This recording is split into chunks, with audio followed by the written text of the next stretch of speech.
أعوذ بالله من الشيطان الرجيم. بسم الله الرحمن الرحيم. الحمد لله رب العالمين، والصلاة والسلام على أفضل الخلق محمد وآله الطيبين الطاهرين.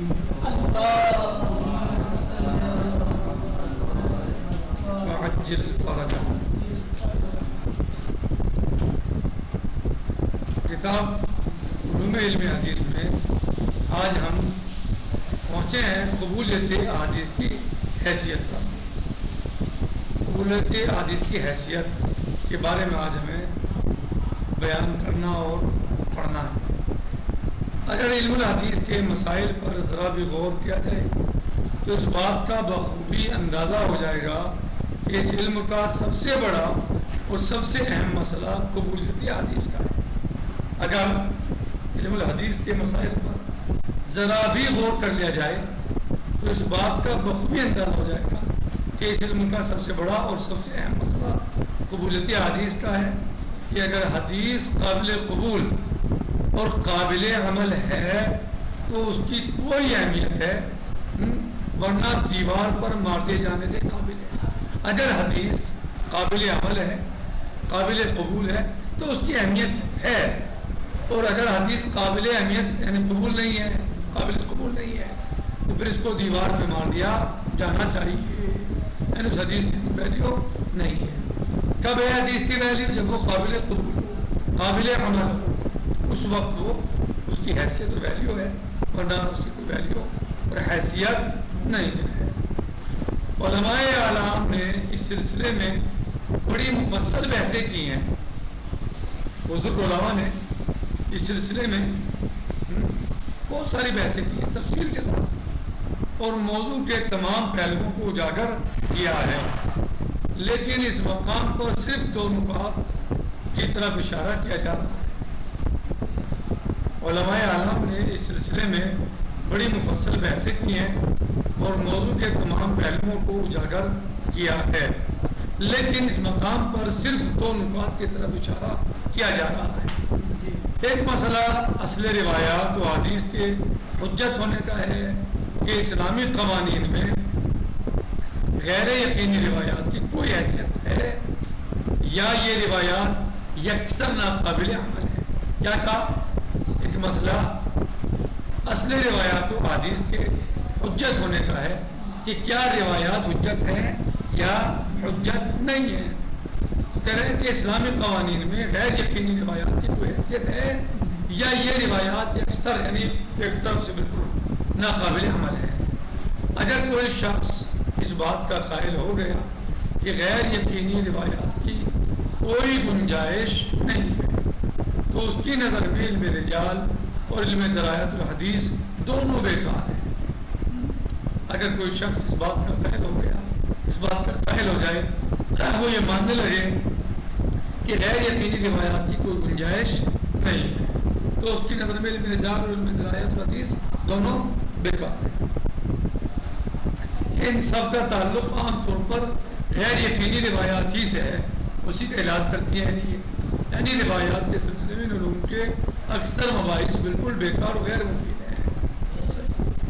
اس سلسلے میں ابتدائی بحثوں میں اشارہ کیا جا چکا ہے اور خلاصے طور پر پھر یہ کہا جا سکتا ہے کہ اس سلسلے میں تین اہم دلائل ہیں جن کی بنا پر حتمی طور سے یہ کہا جا سکتا ہے کہ دین اسلام میں جس طرح یقینی اور قطعی روایات کی اہمیت ہے، اسی طرح غیر یقینی روایات کو بھی پروردگار اور بندوں کے درمیان حجت ہونے کا شرف حاصل ہے کہ پروردگار ان روایات پر عمل نہ کرنے کا محاسبہ کر سکتا ہے اور بندہ روایات پر عمل کر کے یہ کہہ سکتا ہے کہ ہم نے آپ کے احکام پر عمل کر لیا ہے.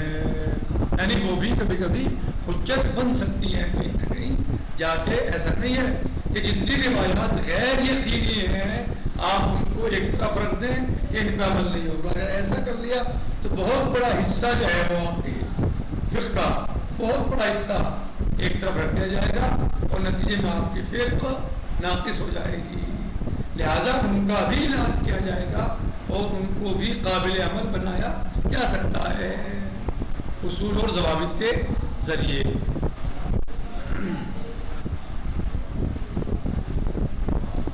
بہت سارے طریقے ہیں اس کے بہت سارے طریقے ہیں جن طریقوں کے ذریعے اس کو مثلاً قابل عمل قرار دیا جا سکتا ہے.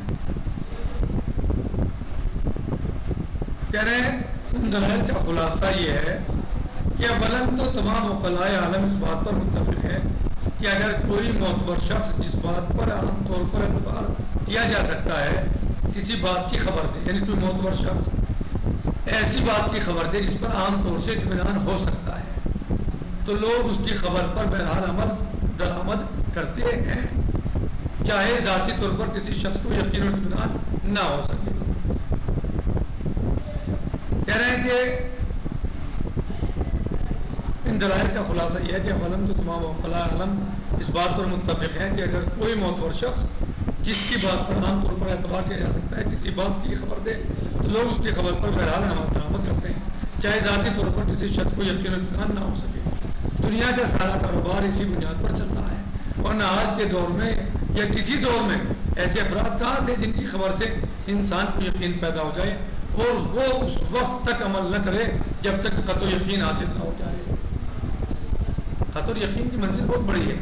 عالم انسانیت نے اخبار اور روایات کے سلسلے میں قطع یقین کی شرط لگا دی ہوتی تو تجارت، معاملات، ریڈیو، ٹی وی، پوسٹ سارے محکمے بند کر دیے جاتے اور کسی کی کوئی افادیت نہ ہوتی کہ ان سب سے حاصل ہونے والے اخبار غیر یقینی ہی ہوتے ہیں اور دنیا کے سارے معاملات دنیا اخبار اور روایات پر طے ہوتے ہیں. دنیا کے جتنے اخبارات چل رہے ہیں، خبریں دنیا کی یا معاملات اسی پر طے ہوتے ہیں. ایک آدمی نے آ کے بتا دیا، آپ نے یقین کر لیا. ایک آدمی radio station T V station پہ بیٹھا، اس نے خبر دے دی، آپ نے مان لیا. صحیح. تو جبکہ ایک آدمی کی خبر تو یقین تو نہیں ہو سکتی، جھوٹ بھی ہو سکتی ہے، مگر لوگ جب عمل کرتے ہیں. کہہ رہے ہیں کہ اور جب یہ بات طے شدہ ہے کہ عالم انسانیت کا سارا کاروبار ایسے ہی اخبار پر چل رہا ہے تو صرف یہ سوال پیدا ہوتا ہے کہ آیا ایسا کاروبار دین اسلام میں بھی قابل عمل ہے یا نہیں ہے. یعنی جب پوری دنیا اس پر عمل کر رہی ہے تو کیا دین میں بھی اس کی کوئی قدر و قیمت ہے یا نہیں ہے. اس سوال کا واضح سا جواب یہ ہے کہ اولاً تو بانی اسلام یا معصومین علیہ السلام نے کسی مقام پر اس طرح کے روایات پر عمل کرنے سے روکا نہیں ہے، اور اسلام کا کھلا ہوا قانون ہے کہ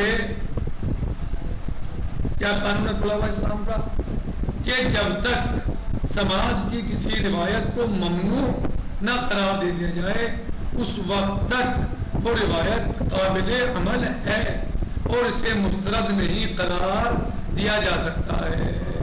جب تک وہ اسے ممنوع قرار نہ دے دے اس پر عمل کیا جا سکتا ہے. الحمدللہ رب العالمین وصلی اللہ علیہ سیدنا محمد وآلہ الطاہرین. السلام علیکم ورحمۃ اللہ وبرکاتہ. فی امان اللہ. خدا حافظ.